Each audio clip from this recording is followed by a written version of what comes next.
Let's delve deeper into the psyche where identity merges so intricately with external entities that one might lose sight of their individual self. This phenomenon, which we might call overidentification, manifests in various ways across our social landscape. I'm Roach Mark Roach, and I'm here to give you a perspective to help maybe open your eyes to some aspects of yourself or of friends or loved ones that you might not have considered otherwise, to make your life a better place, to make the world a better place. So consider an individual whose self-description revolves solely around their profession or an allegiance to a political party or maybe even a religious view. This isn't just a matter of wearing one's heart or on their sleeve. It's an erasure of the personal narrative where every story they tell about themselves repeats the same refrain of belonging at the expense of a broader, more nuanced self-understanding.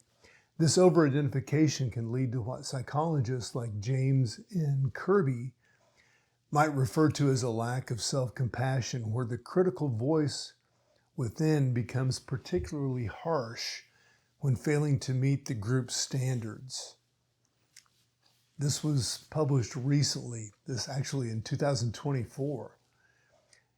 This person might exhibit an extreme willingness to conform, bending their beliefs, behaviors, even personal taste to fit a perceived ideal.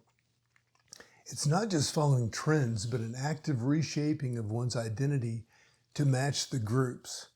Here, we see the influence of social identity theory, where individuals derive their self-concept from perceived membership in a relevant social group as originally formulated by Chejeff and Turner in the 70s and 80s, published in 1979, some work on this matter.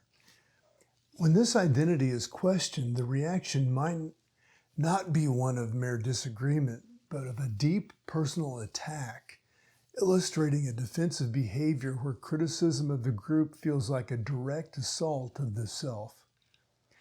This ties to the concept of depersonalization in social identity research, where one's self and others are perceived through the lens of group identity rather than individual characteristics.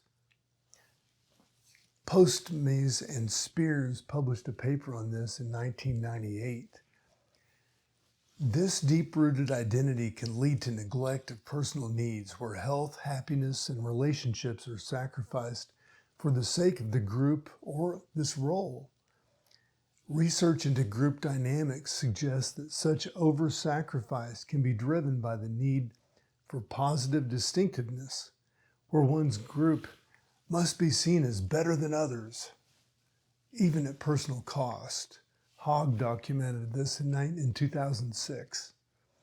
The world then becomes black and white, devoid of shades of gray that make human experience rich. This binary thinking is not just an intellectual stance, but an emotional one, where emotional investment in the group's success or validation becomes paramount, often leading to significant distress when the group faces criticism or failure. Isolation from diverse perspectives becomes a defense mechanism where individuals might prefer echo chambers to avoid the discomfort of conflicting views. This can be seen through the lens of social identity model of de-individualization effects. It's also called the SIDE model, S-I-D-E model, where anonymity within groups can lead to exaggeration of group identity, further isolating one from external opinions. This was documented a long time ago, 1995, by Riker, Spears, and Postmaze.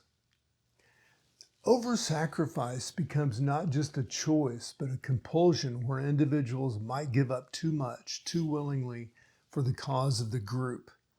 This behavior aligns with research on groupthink, where individual critical thinking is sacrificed for the illusion of consensus. Janus documented that back in 1972. The idealization of the group or its leaders can reach almost mythical proportions, where criticism is not just unwelcome, but seems impossible to these individuals. This idealization, however, sets the stage for significant identity crisis when the group's image or the leader's reputation falters. Difficulty in transitioning out of such roles or groups highlights the profound impact of overidentification. Research in adolescent identity development on platforms like social media shows how crafting and editing one's image online can exacerbate these issues, contributing to identity construction that's heavily reliant on external validation. Schurz and van der Bosch documented this in 2021. Lastly, the manipulation by group dynamics, where one's identity is so intertwined with group approval, makes individuals ripe for manipulation, either by group leaders or the dynamics within the group itself. This can be understood through the lens of social influence theories, where the need to conform can override personal judgment. Cialdini and Goldstein documented this in 2004. In essence, overidentification isn't just a personal quirk, but a psychological and social phenomenon that can shape lives, relationships, and societal interactions. Understanding these dynamics not only aids personal growth, but also fosters societal environments where diversity of thought is celebrated over conformity. I'm Roach, Mark Roach, wishing you all the best.